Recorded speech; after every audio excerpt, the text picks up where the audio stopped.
Hello everyone, I'm now here at my hotel, known as the Brunei Hotel. Unfortunately, check-in time is only from 2 p.m. onwards, so the local actually recommended me to go to this mall, which is about 9 minutes walk. So he said that there will be quite a number of local dishes that I can try, so yeah, let's go. But the weather is so hot, so I have to wear my cap. Okay, yes.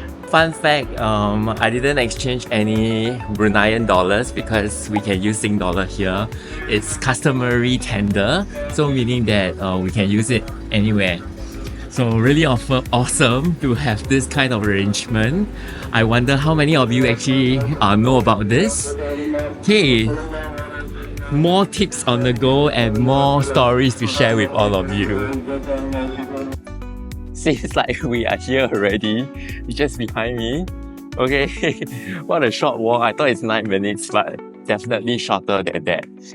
Ooh, the weather is really very hot and humid. But I love the clear blue skies here. Let's check it out later, yeah? Wow, seriously, this is very good.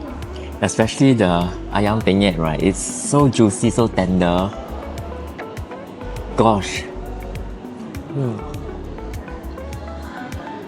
Haven't had such things before in Singapore, never. There are different versions. One is the Kolomee style, the other one would be the Maggi Goreng style. Since I'm in Brunei, I thought I should try the Kolomee because they're very near to Sarawak. So they kind of influence each other in terms of their culture and fusion of the food.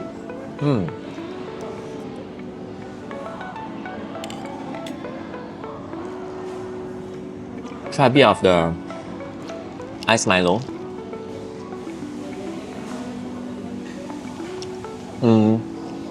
Not as thick as some of the stores in Singapore, but somehow it is not as sweet also. So overall, quite a good meal. $8, same price as Singapore.